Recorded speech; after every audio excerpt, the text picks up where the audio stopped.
Heyo, heyo. Hey, what's going on? Hello, everybody. Brian Wayne here, your host of the Cheers to Comics podcast with my guy, new guy Ryan. How you doing, Ryan? I'm doing pretty good, man. Right on, man. Right on. Well, it's Wednesday. New comics came out today, and that means there's stuff to talk about.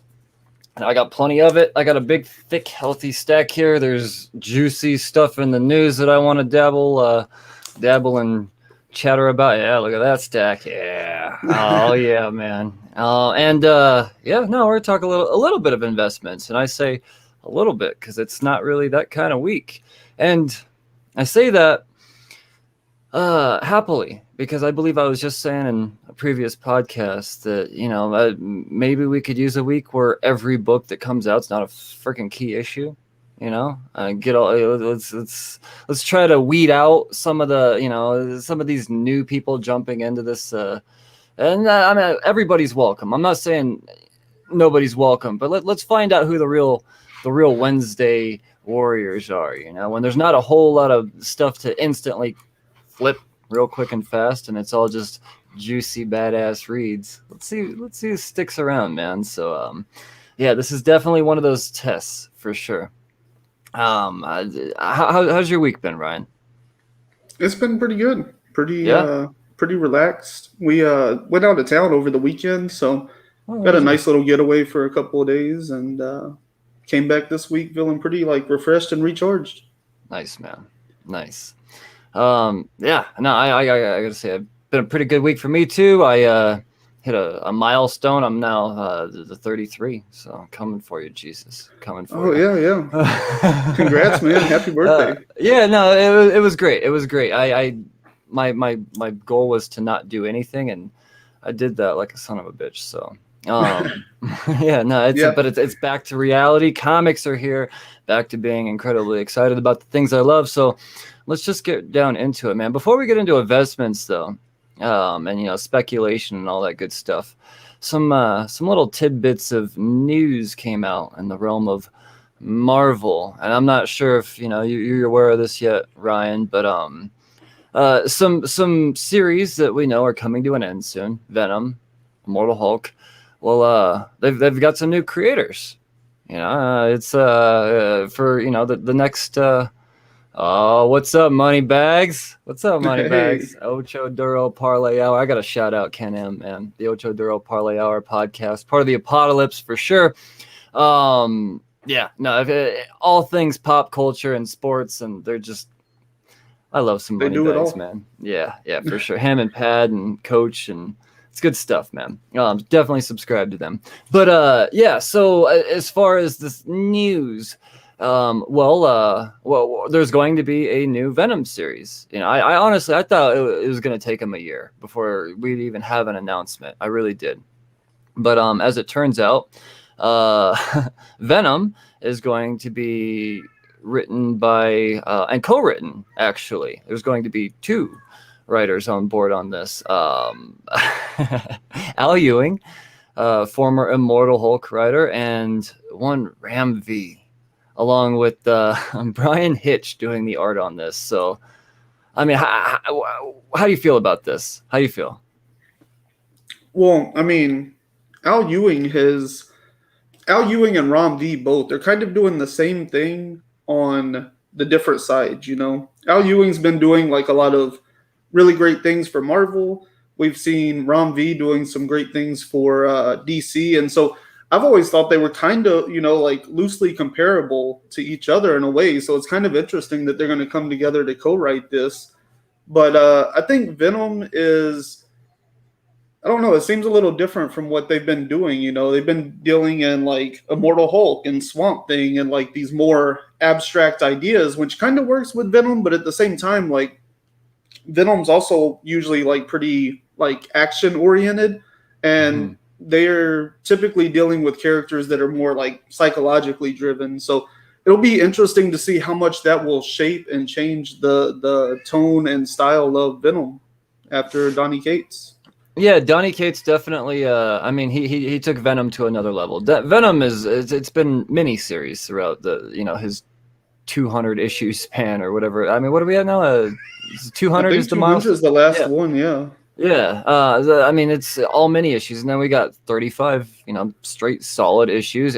Great. I mean, it definitely built up the Eddie Brock character, the whole symbiote lore. I mean, I think it was a great run, and to have somebody like Al Ewing, honestly, uh, Al Ewing is probably the only person that I'm okay with taking on Venom so soon, because I know that he could take this type of twisted new reality that Case is formed for us, and give it. I think Venom's going to be a horror book, is what it comes down to. Just like Immortal Hulk was, I want to see Venom as a horror. Give me some rated R type of horror. And Brian Hitch, I think he could do it. I think he could visually just. Oh man, I think it's a great announcement. Mm-hmm. On the flip side, though, we know that Immortal Hulk is ending at issue 50. They have announced that a new Hulk run is coming, done by one Donny Cates and Ryan Ottley. I mean, that's insane. So we're getting the old flippity flip here, and I think people aren't as excited about Donny Cates taking on Hulk after this amazing, groundbreaking Immortal Hulk run. Donny Cates has become kind of polarizing lately, so you're either for him or against him, it seems. And I mean, I still have faith. I think Cates could do some fun stuff with what Al Ewing has already kind of dug for us.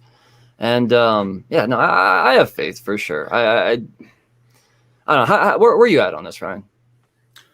I mean, kind of the same thing. Like, I'm not really like pro or against Donny Cates. I think he does fine up until the ending, and he just doesn't know.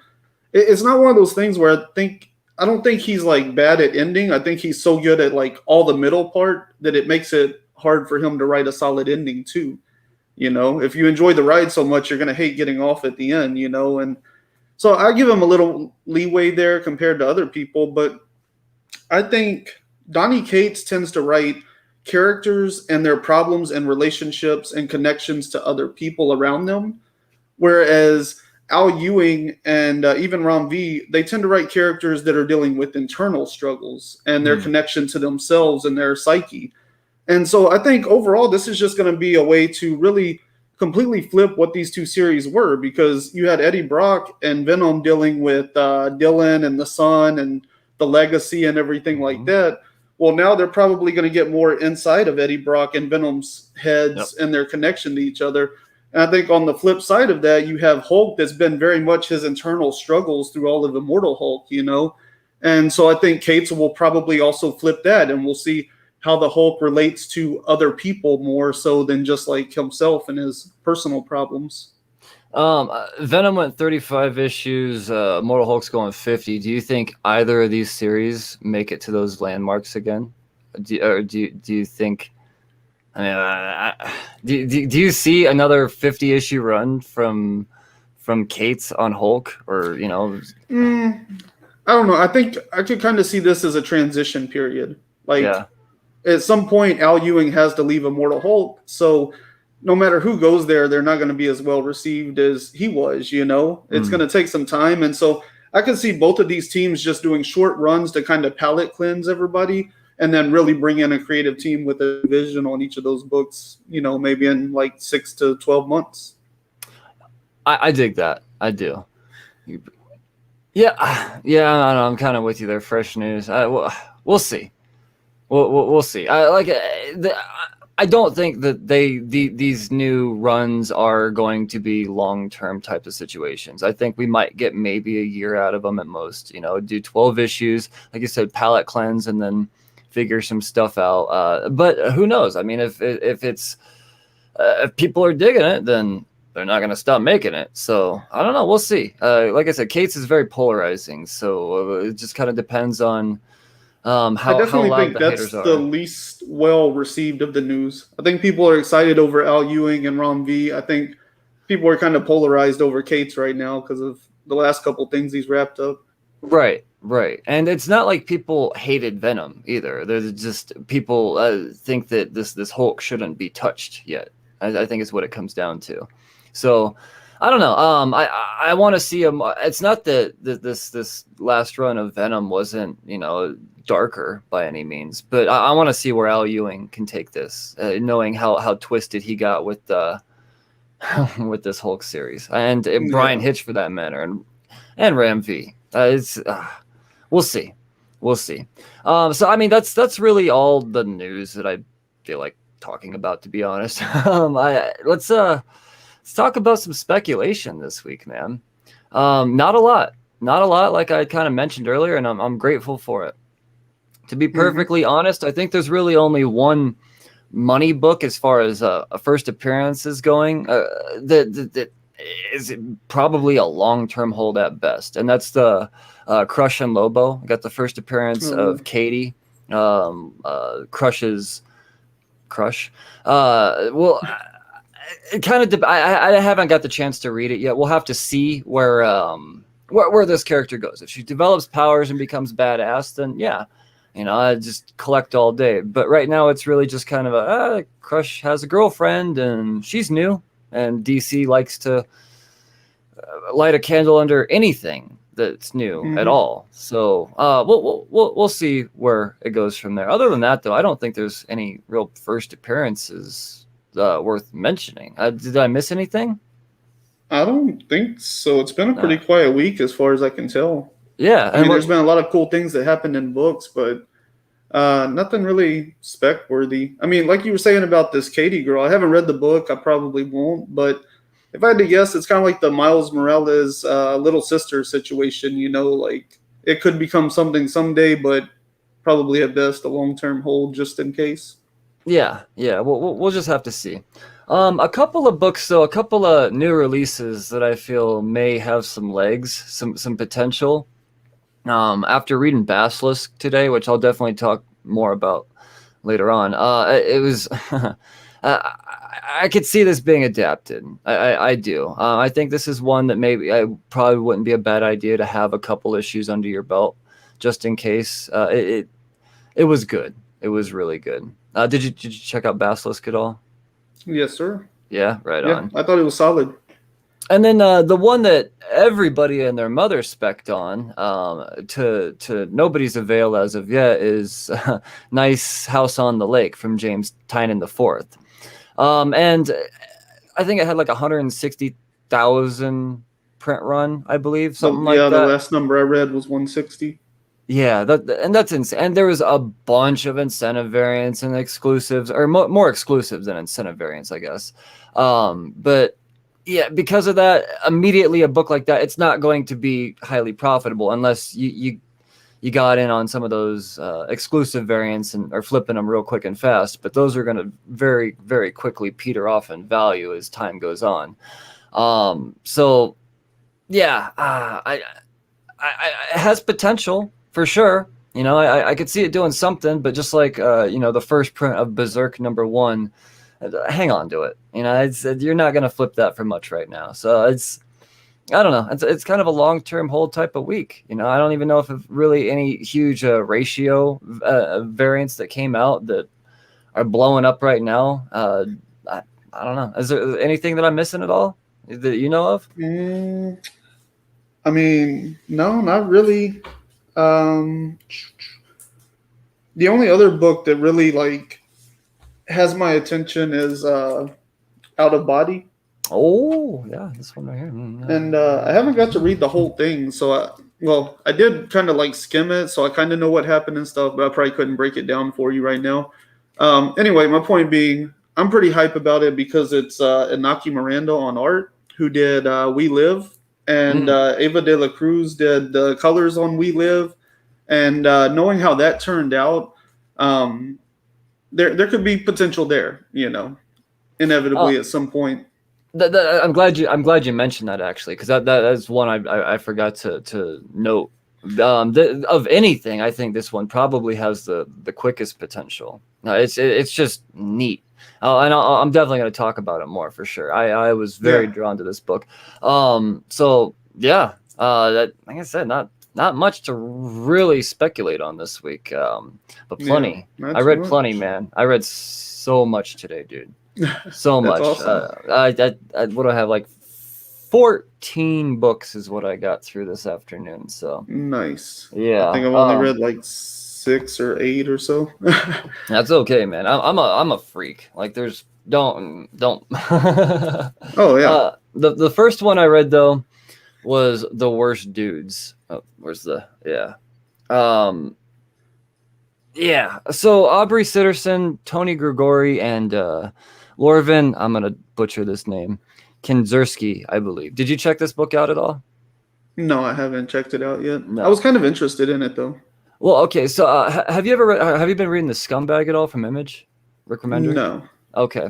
So the reason, not the reason, but a major reason I was drawn to this is because I mean I love The Scumbag. What Rick Remender is doing with that it's brilliant. So I see a book What come about out with Space Bastards?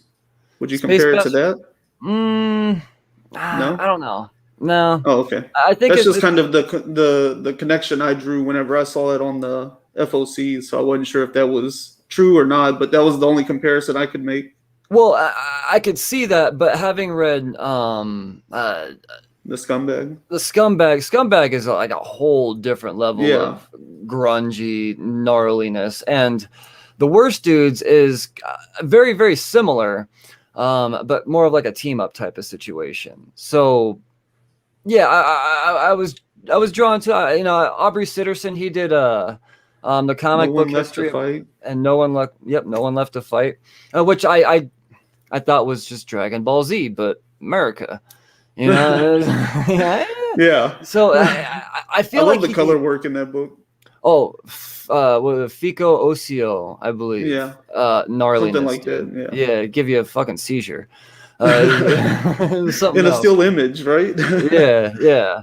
But yeah, The Worst Dudes. I feel like Aubrey Sitterson. He's just kind of taking a concept, like The Scumbag, and molding it into his own. I'm not saying it's completely similar, or the same, or highly derivative. Or I will say it is very derivative. I will say that much. But it still has its own tone for sure. It's got more of a comic booky feel to it. I feel like The Scumbag is still almost more cinematic in a sense. So, I mean, it has that going for it. I mean, I'm not faulting it at all. But immediately I went into this expecting to compare it to The Scumbag. So, that's where I'm at. I'm gonna check out the second issue. The first issue has my interest, but I'm gonna rely on the rest of the the series really on the second issue. We'll see what happens there, man.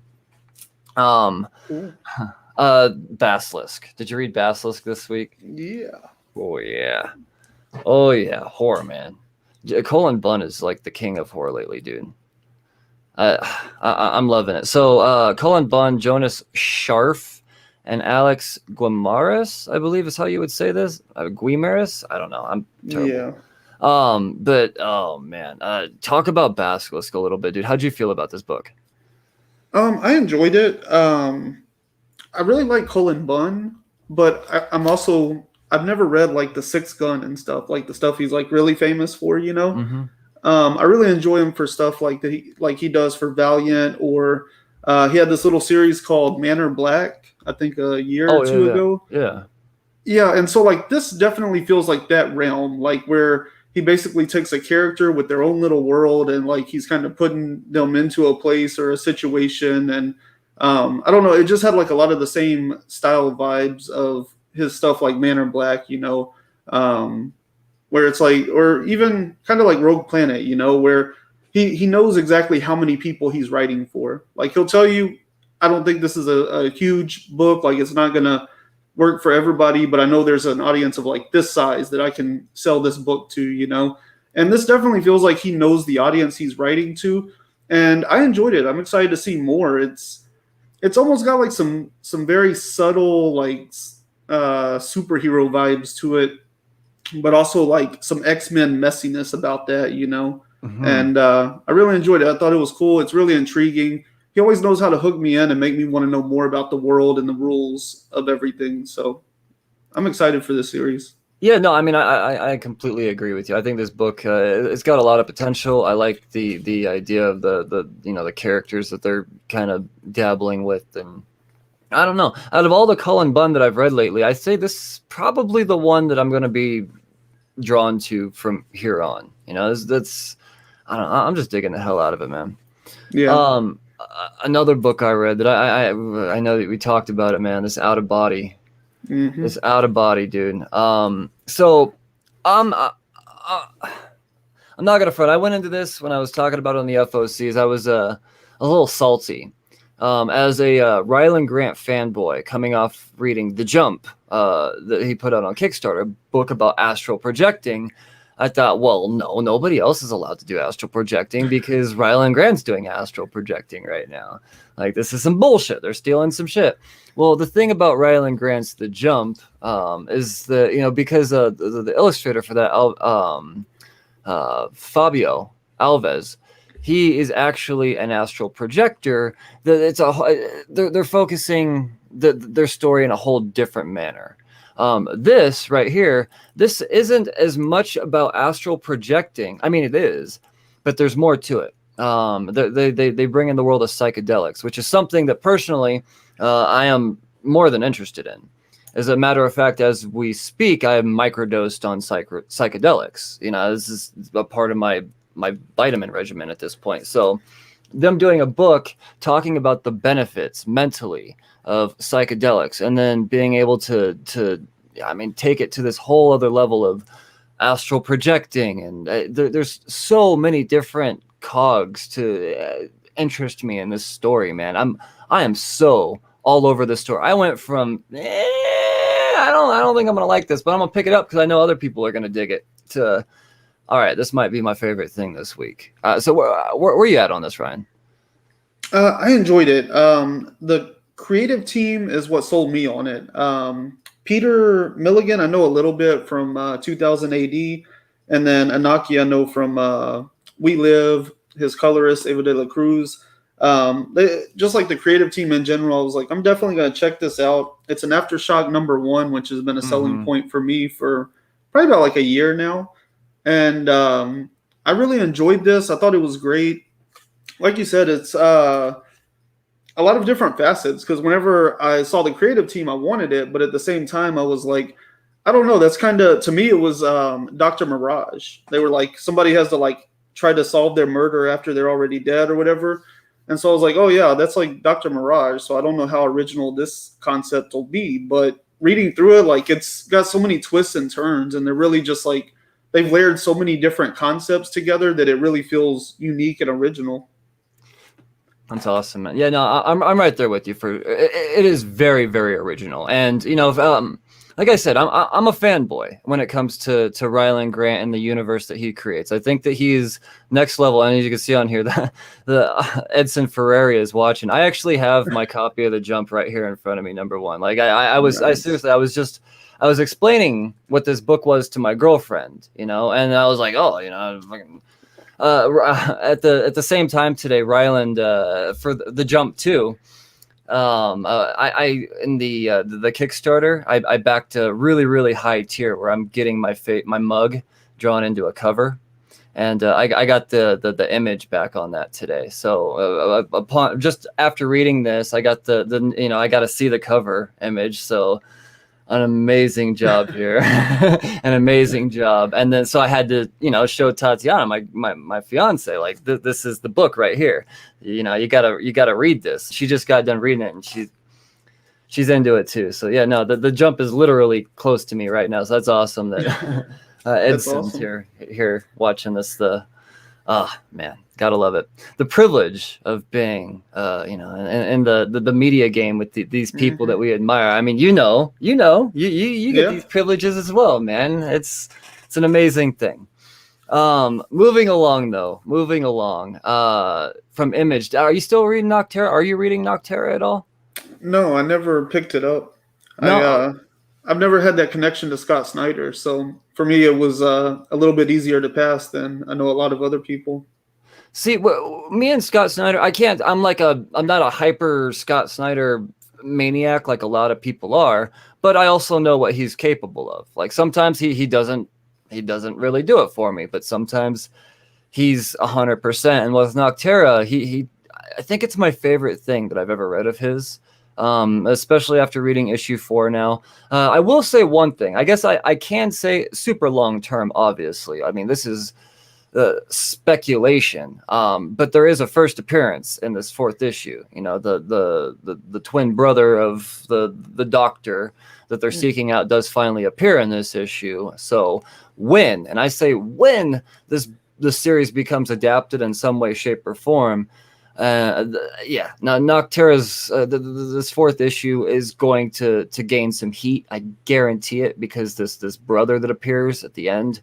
I'm sorry, spoilers, I guess, but you know exactly what they're going into. Like, that's the whole premise of setting up issue 3, was we got to get to the brother.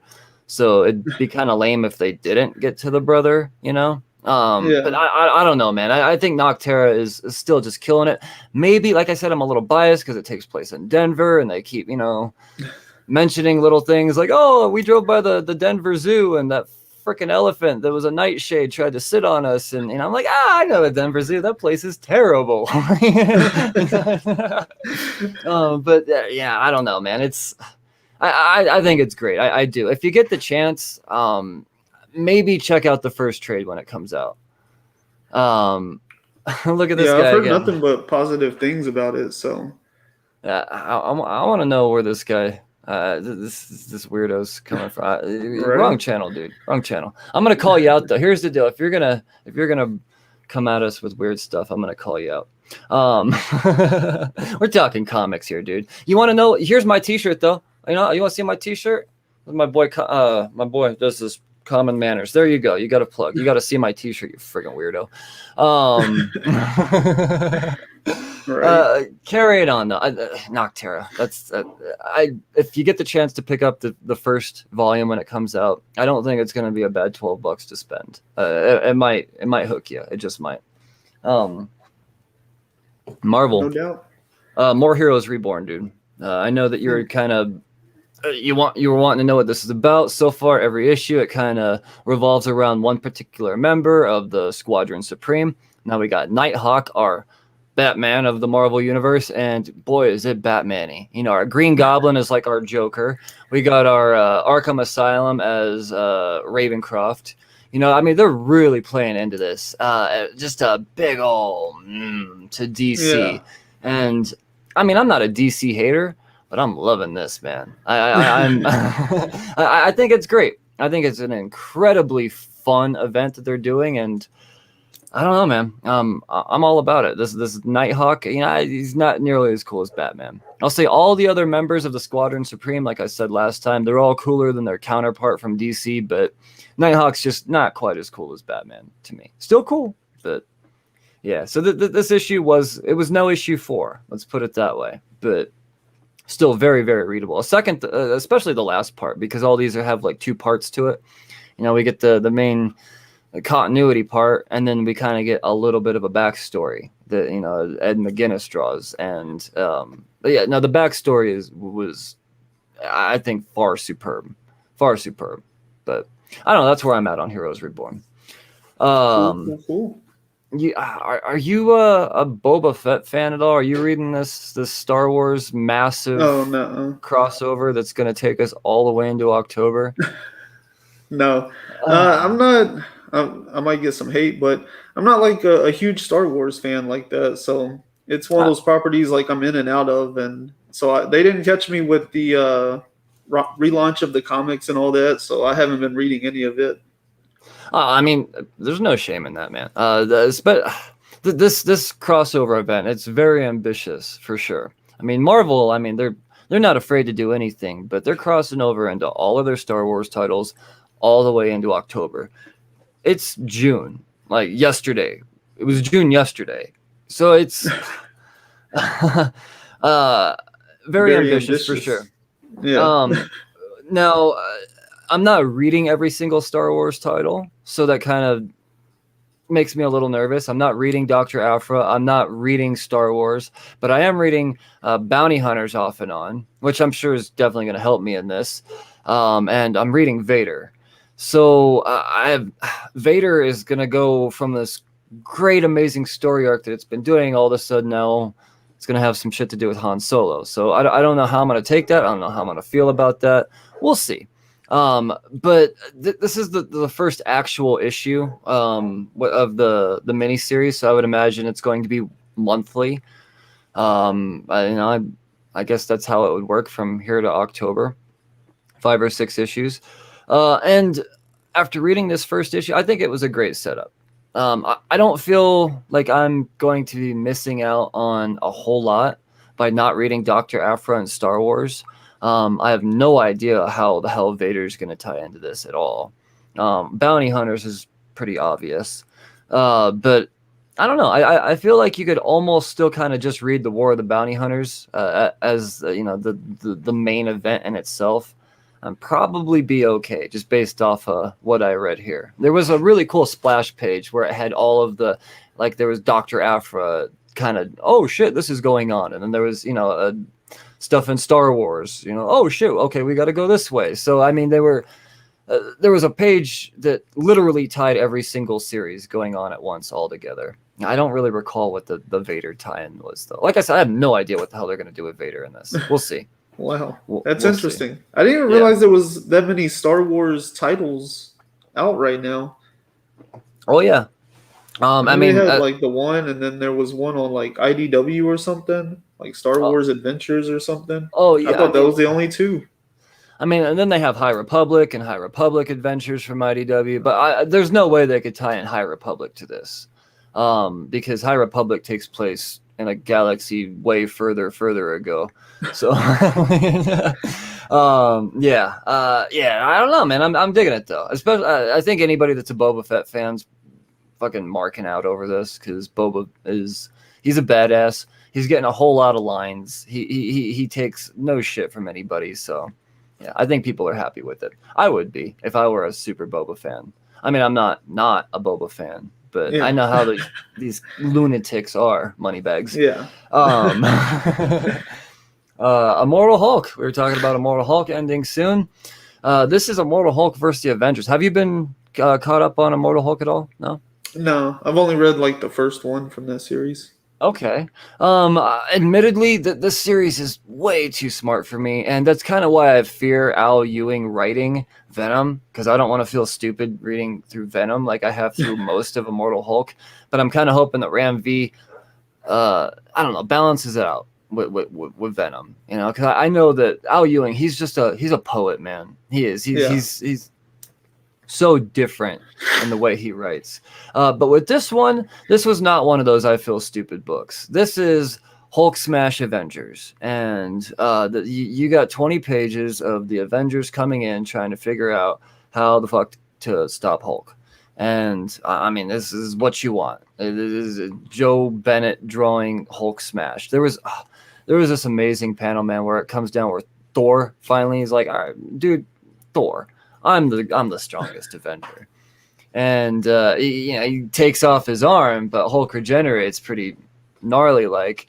So as he's holding out his arm to regenerate, he regenerates around Thor's head.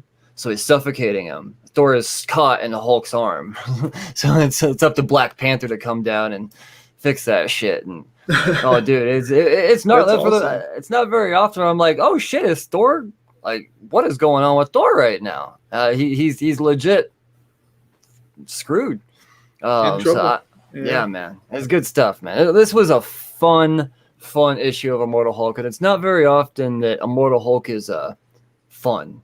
It's usually pretty mind-bending, and you have to read it 3 or 4 times to figure out exactly what the hell he's trying to say. And yeah, I don't know, man. It's good stuff, though. Good stuff.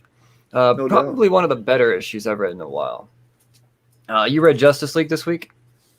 Yeah, I haven't picked it up yet, but yeah, I read through it earlier.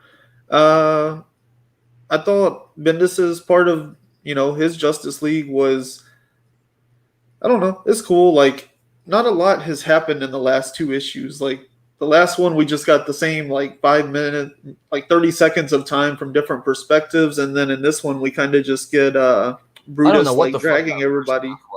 I don't know what the fuck that first half was. But then finally, when they get to the part where I realize, oh, okay, this is the story that we were telling.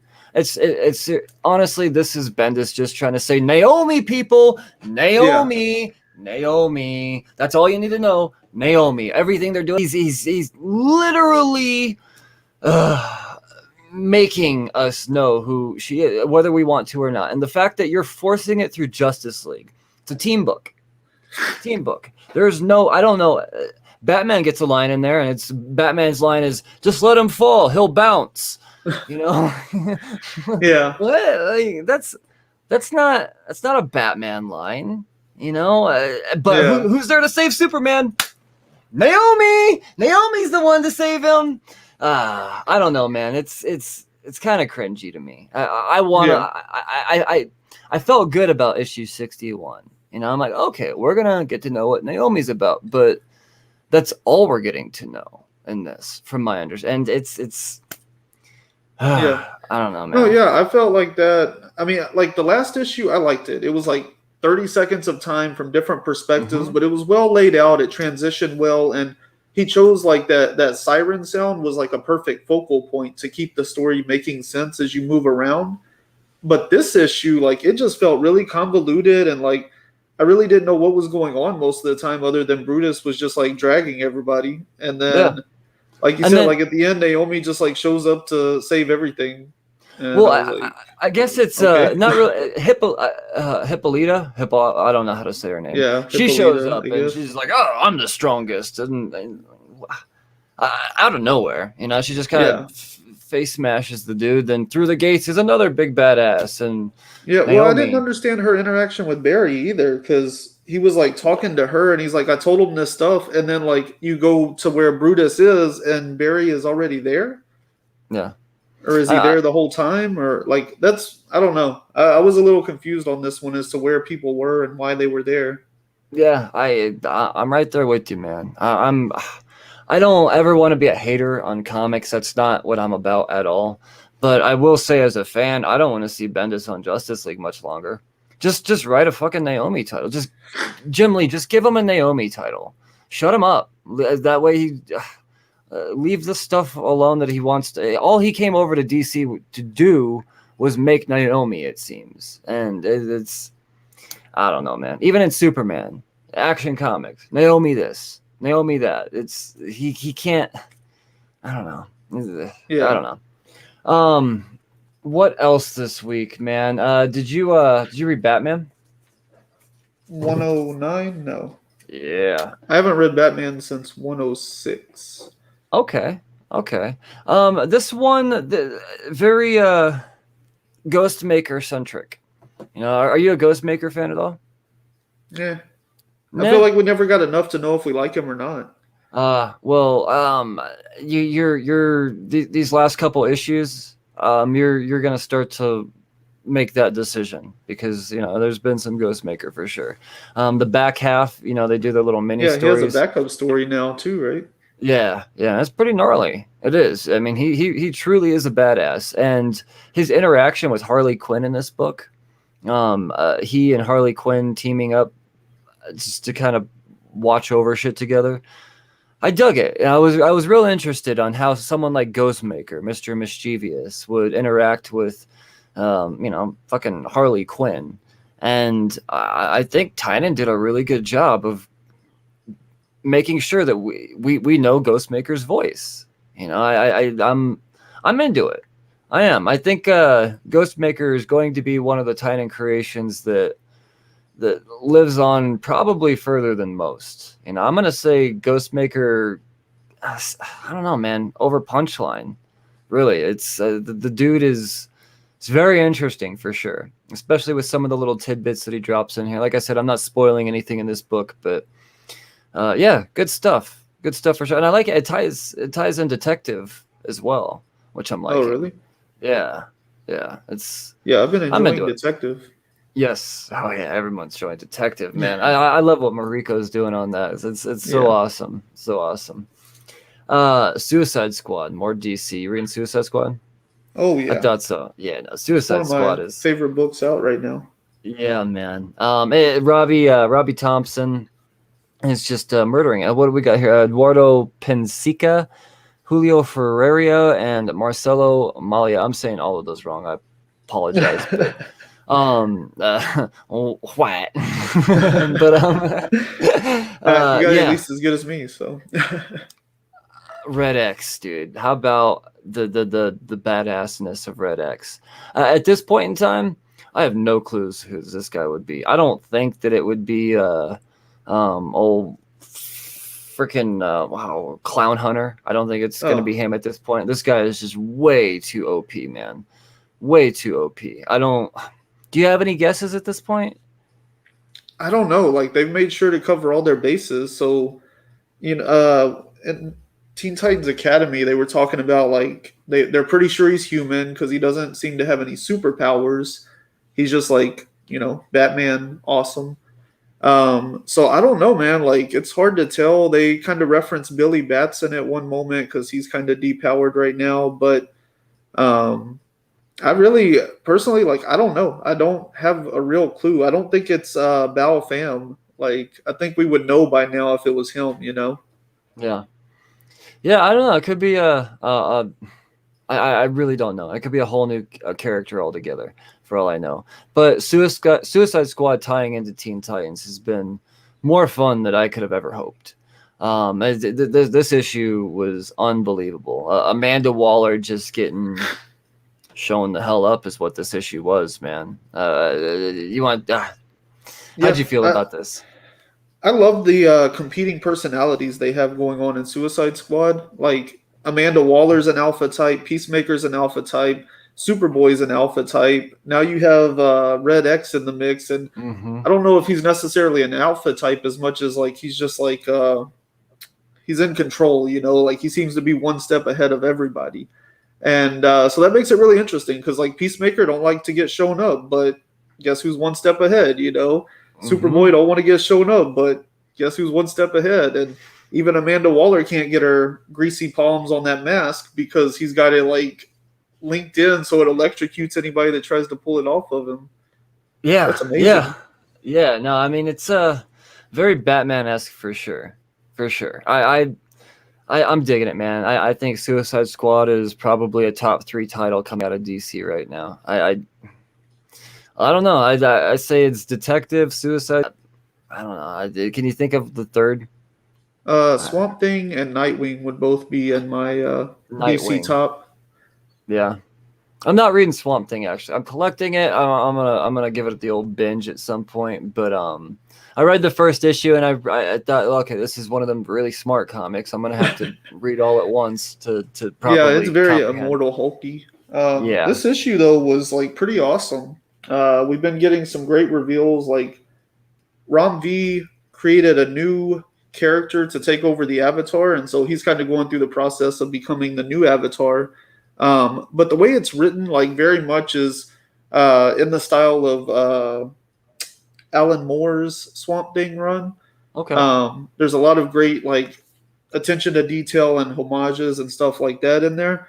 And then we've also had Alec Holland himself has been in the last, like at the end of the last issue and in this issue. So there's like a lot going on with connecting it and building out the green and everything that it is and what it can become and what a thing is, how it's just an idea and they conquer other ideas and stuff. And there's just like a ton of great stuff going on in this book. I really enjoy it, and I've enjoyed every one of them, but I feel like this fourth one was really something else because it really just dug into the mythos of the green and expanded that quite a bit. Right on. Cool. I mean, I'm excited to check it out when the day comes, but I'm gonna have to wait for all 10 issues to come out for that day to happen. I've always been a Swamp Thing fan. I do, but I'm always intimidated by reading Swamp Thing just because Oh yeah, the people that have written them, it's just so goddamn poetic and yeah, yeah. yeah. Any other DC books this week that you read? Uh, well, honestly, I haven't got around to reading it, but Oh yeah, Batman Catwoman came out, so I'm yeah. excited for that quite a bit. Have you been reading Batcat? I mean, yeah, like all five, well, four plus this Yeah. one. Yeah, Okay. but I didn't read Tom King's Batman, and I've never read any Tom King actually. So this is my Huh. first Tom King experience. I have no connection to his Batman stuff. So for me, like it's been an awesome ride. I really like it. the characters themselves feel like kind of like these spiritual successors to the characters that were on Batman the Animated Series. And Okay. Yeah. I love the way that he themes each issue with like this music and kind of frames it in between the holiday themes and stuff. And it's really cool. I really like it. It's one of those things like I'm usually very controlling in my reading in the sense like I want to guess the ending before you get there. Like I want to outsmart the writer, you know? And Okay.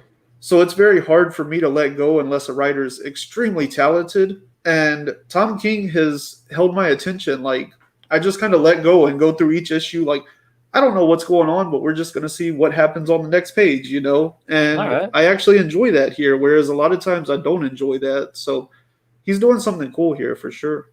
Cool. You have me excited. This is another one that I've been collecting, but I'll get around to reading it eventually. It's not really a priority read of mine, but I do know eventually I am going to enjoy it in some regards because I think Clay Mann is one of the greatest artists working right now. So, Oh yeah, the artwork is beautiful. yeah, yeah. He's never going to be wrong there. He's always There's good. like different timelines, you know, and it takes a while to get used to discerning them because they don't really say like now here or something, you know, like it's just Yeah. kind of things change slightly. But anyway, yeah, like in the last issue, there's like all this iconography of like Batman is like this giant statuesque guy, you know, he's on this rooftop and Catwoman's always talking up to him, you know, and like there's so much imagery and stuff and metaphors like in the visuals as well as the writing that just makes the series and these books really fun to read. But definitely gonna be better to binge read it because like there's no way I can remember what's going on in each book month to month. Yeah. Yeah. Yeah. That's how I read Tom King for the most part. Aside from his Batman, Mr. Miracle, I had to read and trade. The Strange Adventures, I'm collecting that, but I'm waiting to read all of it. I love the first issue. I read the first issue, then go from there. And then most of the time, I decide, okay, I'm just gonna collect it and binge it. No, I agree, Moneybag. King really is the nicest guy. He will his line will take forever because he will talk to you forever. I've met him a couple of times, and same thing with with Clay. He's not nearly as chatty, but he's happy to sign your books. I think it's because he's probably just tired of hearing Tom talk to him the whole or talk next to him the whole time. Uh, Yeah, I've um, always heard Tom King's like the nicest guy. What's yeah, up, no, Mark? he really is. Oh, what's up, man? Uh, yeah, cool, cool. I attempted to read the second issue, thinking maybe okay, we'll see what happens. But with me, I immediately went to okay, no, I want to read all of this at once. This is a good binge, so I commend you for for being able to read King issue to issue like that. Maybe it's worthy. Maybe it's not that difficult. Um, but yeah, I'm very very interested in that series for sure because that first issue was super like I said, just artsy, man. The he's so Yeah, different, so different. yeah, Um, man, Iron Man, Marvel this week, the Iron Man annual. This book had my attention because it was revolving around this whole Infinity Gauntlet thing that they did like a year ago. All the stones went in mysterious places, and they're slowly finding new hosts. Like that's how the stones are working now. The Reality Stone went to Star. The Time Stone went to some random prisoner. The Space Stone went to Quantum, and that's what we're dealing with in this issue. Is a lot of Quantum. Quantum first appears in Miles Morales #7, I believe. And I think because of this issue here, we get to see what Quantum is really capable of. I think Miles Morales 7 as is, it's not a cheap issue to just go and pick up. But I think it's going to get even harder now after people start reading this annual. Because Quantum, this dude's a badass. Like he made Tony look stupid for a second. His whole thing is he teleports. And you think, okay, I've seen that before. But what if you could teleport inside of Tony's suit and knock him out? Like, yeah, Tony's kind of fucked. And that's what Tony has to deal with here. And really what it comes down to, it's actually a Miles Morales driven story. It starts out with Tony meeting up with Miles, and it kind of revolves around the Clone Saga a little bit. The Assessor was the guy that experimented on Miles. And Miles is explaining, look, I don't like this Assessor dude. And Tony's like, oh, well, that sucks. And then carry on. And then he goes behind Miles' back and he's like, I'm going to find this Assessor dude because apparently he's a tech guy and I like tech dudes. So, he goes to hunt him down and Quantum gets in his way. Quantum is his I don't want to say his henchman, but he's definitely his muscle, that's for sure. And it really is a great read, a standalone read, but it's slowly setting up this the where these Infinity Stones are going. I thought that we would get more evidence as to like where a new stone had gone. So I kind of I picked up 3 or 4 of these, hoping to get something out of that. It's not really a spec book, unfortunately. At least that I gained from that. But it is the second appearance, I believe, of Quantum. Maybe even the first cover appearance. I'd have to double check that. I could be wrong on that, but Quantum is a badass character, I guess is what I'm trying to say. And this issue really shows that. Jed McKay did a great job writing Tony's voice, and I'm very, very critical of those who write Tony. So I don't know, man. I thought it was a good read. Jed McKay is writing something else I'm reading too. Yeah. I'm trying to remember now. I'm sure he's writing something that I'm reading too, but for whatever reason, I just can't place his name to it. You interested in the Hellfire Gala at all? You partying with that? I haven't read any of the Hicksman stuff, No. But I've heard about this. I've heard about this Hellfire Gala thing, and people are pretty mixed on it. Some people are excited, others feel like it's just another X-Men series. Yeah. Legion. I don't hate Cantwell's run on Iron Man. I really don't.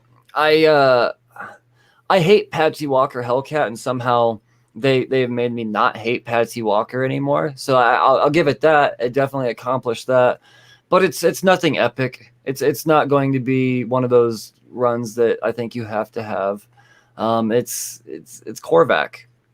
That's what the series has been revolving around, and we'll see. Maybe Tony's gonna spark Korvac to do something super shitty and lead into some event, but I don't really need another Iron Man event. Iron Man 2020 was plenty for me.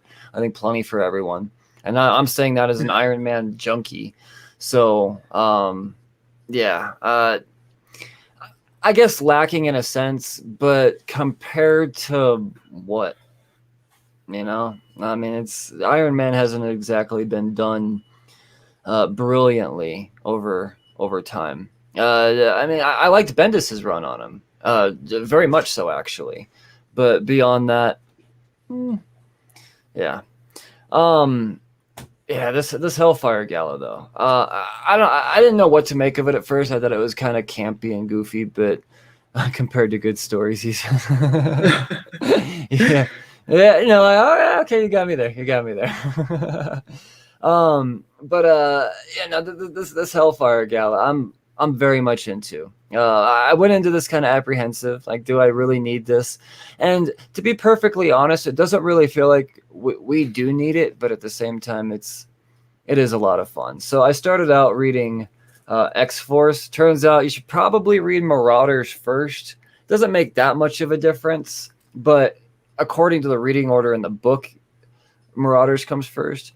I actually, by accidentally reading X-Force first and then reading Marauders, I found it to be better to read X-Force first. That's just me. Honestly, it could probably go either way. So I guess talking about X-Force first, since that's the one I read first, Ben Percy is just, you haven't been reading any of this Hickman stuff, but if there's one series in this Hickman verse that I could recommend, that's been the consistently the most solid, probably aside from Wolverine, which is also Ben Percy, it's X-Force.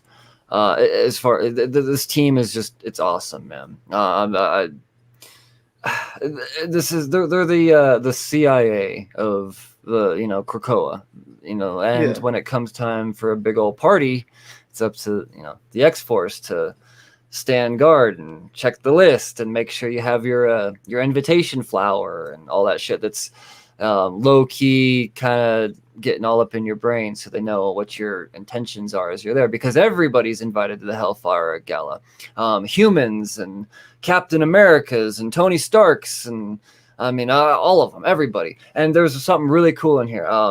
There, I'm pretty sure. As a matter of fact, I'm like 99.98% sure that Conan O'Brien is in this book.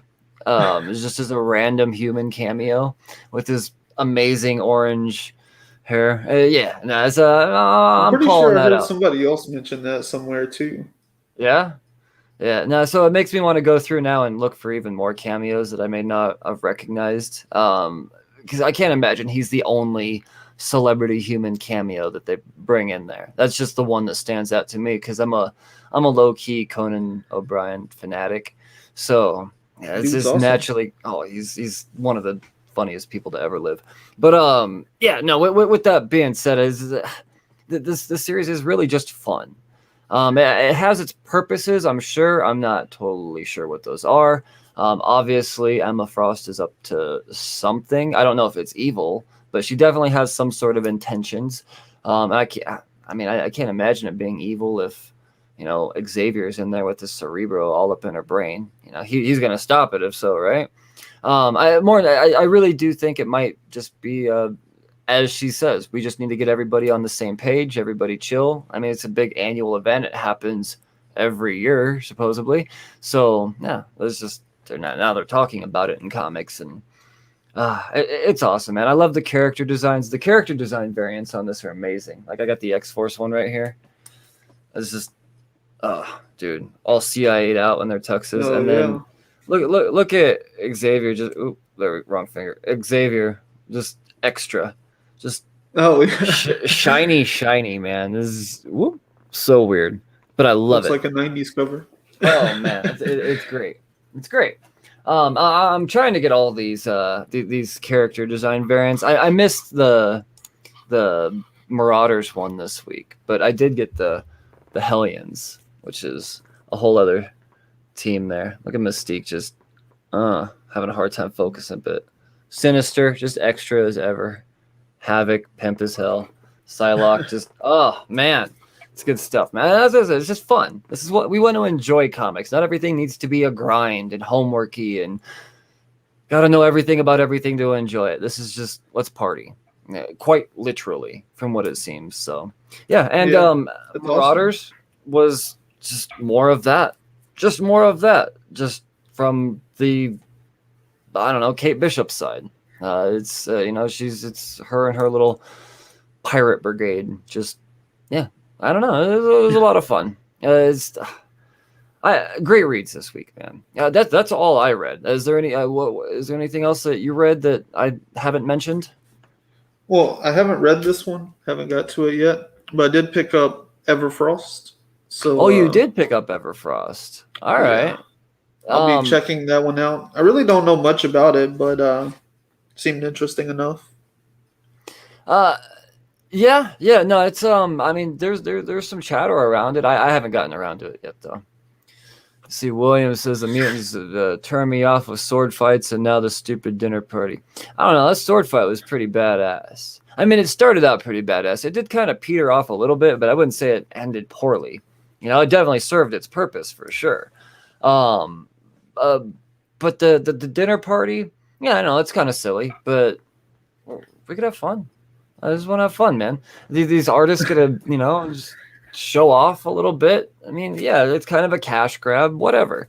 But they don't make money, then they're not going to keep making comics. So, uh, yeah, what is Everfrost about?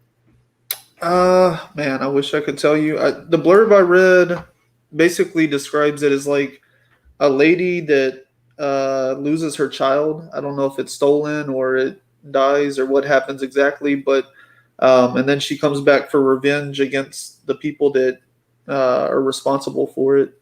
Okay, So kind of one of those tales. There's plenty more in there, but I read the I see. blurb like 2 or 3 weeks ago. So I saw a sword, so there's probably going to be a little bit of action, I would imagine. Yeah, I mean, it looks. I think the planet's like a permafrost kind of planet, so it all takes place in ice and snow and stuff. There's like a weird monkey creature there, Nice. so it looks like Yeah. it might be fun. I'll check out the first one and see if I want to continue. Right on, man. Right on. Is there anything else that you read this week you're excited for that I didn't mention? Yeah, I read Bliss #8. Have you been Oh, reading see, that series? that's one that I'm finally going to binge. I've had Sean Lewis on the podcast a couple of times, and I'm so excited for this book. I read the first one, and the concept was it really had me. But I knew that there's no way that I was going to wait 8 months to get in between issues. So Oh yeah, I'm 100%. That's now that I've read everything this week already. That's on my binge list for sure. yeah. Um, I've really been enjoying it. The first 5 issues are really solid, and then 6 and 7 get a little too metaphorical and maybe kind of get a little too preachy. But okay, the eighth issue kind of like brought it back down to earth and wrapped it up well. So other than 6 and 7, I've thought every issue was extremely well done. And right on, man. Caitlin Yarsky's artwork is it's like a twisted dark Disney movie or something. Like Did you it's so read good, but it's Coyotes? so messed up. I have not read Coyotes. No, yeah, that was the other one she worked on with Sean. I haven't read it yet myself, but I hear great things for sure. Yeah. Sean, I mean, he's been discovered at this point, man. He's gonna write a Spawn series and shit. Uh So huh. it's whew, good for him. I'm glad I had him on the show early. Now that he's all Right. Spawn famous and shit. Spawn Uh, famous. Yeah. That's like a whole different level, man. yeah, for sure. Well, man, I mean, I think I've talked comics for the week. There's probably a couple Oh, little other things. Oh, have what you you been got? reading Firepower? No, no, I can't No. say I have been. I Oh tried wait, reading I the remember now. yeah yeah I'm that guy. I tried reading the first issue, and I was like, what the fuck am I missing here? Yeah. Hashtag This, Spawn this famous. well, I mean, you probably missed the prelude, so that's probably That's part of the exactly what I problem. missed. That's 100% what I missed. Yeah. But yeah, the prelude was it was definitely the best part of this so far, simply because the prelude was written as like 180 pages. There's no like chapter breaks, there's no like issue breaks or anything. And so Hmm. it reads really nice. The prelude is so good. The regular issues are going to be really good in a trade again, like because of the way it's written, like an issue takes you like that long to get through, you know. And so I do Hmm. feel like 12 is probably going to be my last one as far as individual issues, and from there I'll probably pick it up in trade, because it definitely seems like it's going to read better. You're going to feel like you actually get some story by reading like 6 to 12 issues at a time. Talk to me about this book, man. I mean, sell me on this book. It's On Firepower. what is this even about? Like the dude does fireballs. Like Yeah. that's the thing. The dude does fireballs. Yeah, but like the ability to throw fireballs has been lost. Only one guy figured it out. He turned into a statue, and that art has been lost. And so this monastery of monks, they're like constantly training, trying to rediscover how to use the firepower. And they're not like super far off. Like they can heat up their hands and stuff. Like they know how to channel energy. They just don't know how to launch it. And this guy Owen comes along and starts training under him, and he figures it out. And then some things happen from there, and then it starts with issue 1, him back home after all of that. And the big complaint with it's actually not that it's slow; it's actually super fast paced, and that's the problem. Is the way the paneling's done? They're averaging like 6 panels per page or something, and so you just fly through each issue, and that's the issue. It's not that it's necessarily too slow; it's that each individual issue is so fast you feel like you're not really getting much out of it. But if you like Chris Samney's art, absolutely beautiful. I love the way he emotes and acts with the characters. It reminds me of Bruce Timm's work in the sense that like it's Hmm. pretty simplistic, but at the same time it conveys so much, you know. And so that's really what I like about Firepower. It has like the martial arts stuff, you know. It's arguably a better version of Iron Fist, but Owen also has this family. It's like him and his wife and his two kids, and then he has his extended family, like his parents, and the family drama stuff. Like that's what really keeps it grounded and rooted, and that's what makes me enjoy it. Because Hmm. the first issue, he goes to the grocery store with his daughter, and she's like 12 and talking about boys, and he's trying to engage with her in that sense, but then he's also got like this ninja that he's trying to keep an eye on, following him around. So like it's all relatable because he's dealing with these family issues, but then he also has like life and work and stuff all around him too. All right. Right. I mean, it doesn't sound terrible, but it still doesn't really sound like anything that I'm gonna invest my time in. Yeah, I I would say if you missed the boat already, like just let it keep sailing. But Yeah. it's been fun for what it is if you jumped in way at the beginning. Right on. Yeah, unfortunately, that just was not me. I got in confused. I tried reading the free comic book day thing, and then I read issue one. I was like, I don't. There's clearly a whole lore of something that I have no clue about. So, and that's obviously the case. Did you check anything else out this week, man? The only other book I've read so far, we touched on it earlier, but we didn't really get too much into it. But The Nice House on the Lake, did you read it yet? Oh, yeah, I haven't gotten around to reading it. It was forgotten in my pull list, so I got to go back to the shop and pick it up. How was that?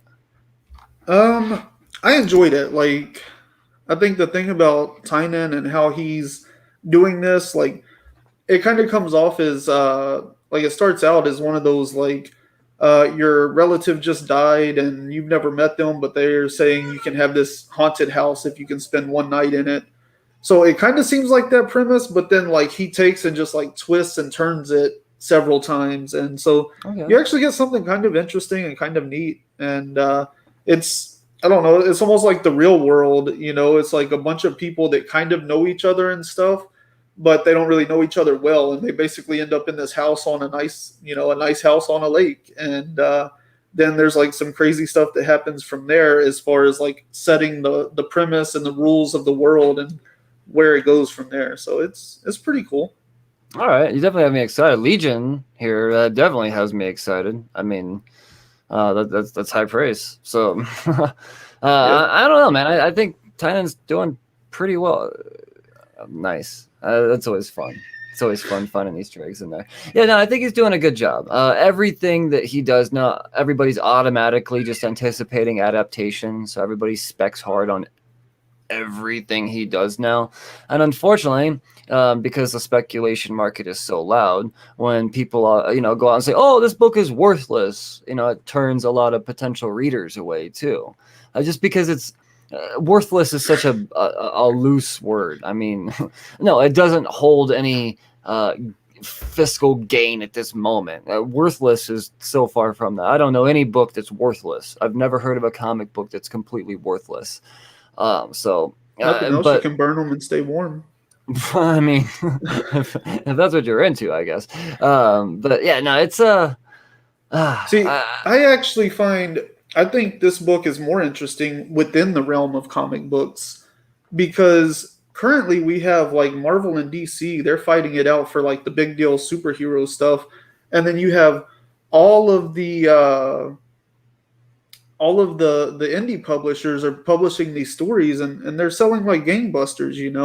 And I feel like Marvel and DC are kind of starting to feel that pinch. And hmm. if this book does well, what's going to stop DC from saying like, "Hey, we could be doing like indie titles and like create our own stuff. We'll I just would put it love all to on Black see. Label or something." And what's that going to do in the dynamic of publishing whenever indies aren't the only ones doing these unique stories like that?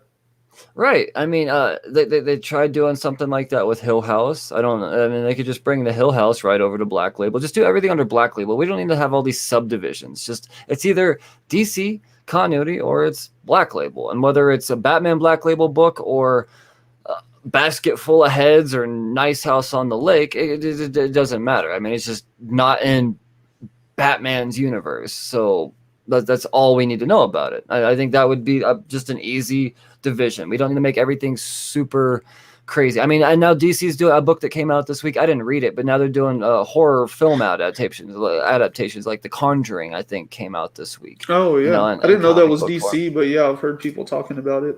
Yeah, they're doing a whole nother label there. So with the, I mean, it's interesting too. What the, because they don't know what they're trying to do, because they don't know what the future of their cinematic life is going to be at this point. It hangs in the balance of discovery. So, I mean, I don't know. It's we'll see. We'll see. It's hard to speculate on anything DC right now, just because of that. But I don't know. In the end, this just based off your praise and from what I've heard, I think with there being 160,000 copies out there, I think that's is for a reason. You know, I still think the Hmm. book's going to sell out. I could see this book going into a second and a third printing. I don't know. I'm excited to check it out. I can't wait to get back to the shop because they forgot mine. But yeah, I don't know. It seems like that's probably the one this week from what people are saying. Yeah, Um, yeah, it was really cool. do you have a read of the week? Was that your read of the week? Uh, no, I don't think that's my read of the week. I No. enjoyed it, but like I said, it was a really cool twist on a classic premise. But I don't know, probably Suicide Squad. I've Ah, been enjoying this every single issue so far, and this one delivered. Like my biggest fear is that Suicide Squad is going to get stale with them having the same mission of like go get somebody to add to the team, go get somebody to add to the team, and this one again they keep changing it just as I'm afraid it's going to get boring. So. I enjoyed it. yeah, yeah. I would hate to think this book ends up getting stale. Because I'm enjoying it so much. I really Yeah. am. It Even was definitely. what's her name? Is it Culebra or Sepultra? Oh Her and yeah, Talon. yeah, Oh my yeah. god, they're so Who? good. Who? Who? Who? Yeah, no, that was great, man. That was great. Uh, oh, and what was SS? What? Oh, yeah, yeah, man. What was the uh, last panel? There were so many pages in here that I yeah, enjoyed. sure. Oh, spoilers. Oh, yeah, yeah, yeah. I know. Maybe. Oh, yeah, yeah. I'm kind of, yeah, I like that. Suicide Squad has quickly become the backbone of the current DC continuity. I like that. Yeah, Yeah, no, it's crazy because they keep bringing Suicide Squad across everything. Like they were there for A Day or whatever at Arkham when they got gassed and everything. They were there. They've had some stuff with Teen Titans Academy. Like it seems like they're just bouncing around every other title right now, and it's been great. I've enjoyed it. yeah. I mean, even coming out of Future State like that, it's the way it tied into all that, the way this team is now. I think ever since Future State. I mean, I obviously the Tom Taylor run to me is one of my favorite runs ever. But beyond that, I mean that aside, no, I think this what DC is doing with Suicide Squad. I actually think they actually have an idea of what they want to do with something at DC. You know, that's not Batman. You know, Which is it's crazy because it seems like the more sporadic title, but it's all like so yeah, well planned out. for sure, for sure. Yeah. So they're Maybe just like that's just moving from one book to another. yeah. Yeah, no, they're killing it with it, man. And I hope that, you know, after we get past the whole Red X thing, tying into all that, and I'm really anxious to see what Robbie Thompson can do with this team. And that's kind of the the trick to the Suicide Squad, because if it does get stale, then I mean, just change up the team. You Yeah. know, I mean, you keep it fresh that way, and it doesn't have to be about just how the team is changing. You know, I don't know. I think this book has unlimited potential, and it's been Oh yeah. squandered for so long, and I think it's being played right over the last year or so. So yeah, man, it's good stuff. Did you Personally, check out Justice League Dark? uh, was that in the back of Justice League? Yeah. I had a hard time making it through Justice League. By the time it was all over, I was like, nah, I haven't gotten around to Justice League Dark yet. Uh, yeah, it's Yeah. a shame too. 'Cause Justice I League Dark remember. is way better than Justice League. I would definitely suggest you read all of those because Ron V is killing that title. It's so good. He even wrote Right on. himself into the DC universe in this issue. Oh, okay. Like All he right. shows you like pages, like his scripting pages and stuff. He shows you like something that like something that I guess it's like an idea, like this character is going to do this, but we haven't seen that character do that. So we're seeing author's notes about events that are going to happen in the future. So it's Yeah. pretty cool how he wrote himself into the DC universe. All right. Right on. No, I'm digging it. I'm digging it for sure. Yeah, I read a buttload this week. You clearly read a buttload this week. It was a good new comic book day, man. Yeah. Very intriguing, exciting news.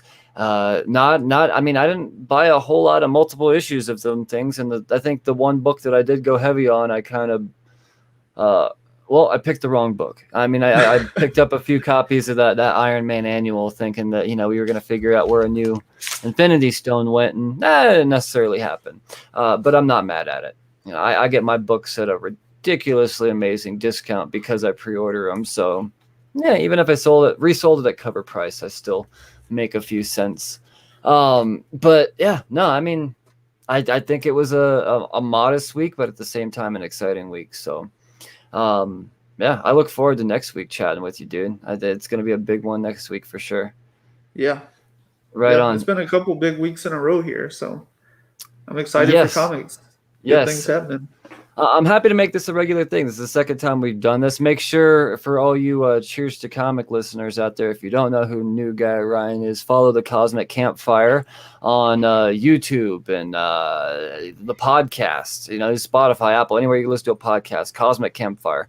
Look it up. It's good stuff. The guy interviews some amazing creators himself. So I wouldn't have him on the show if he wasn't. Come on. So yeah. Thanks. Yeah. Of course, man. Well, brother, you stay safe. Listeners, you stay safe. I command you to be responsibly. Yeah. Cheers. We'll talk to you the next time there's things about comics to talk about. Later, guys. Oh yeah, it's a good one, man.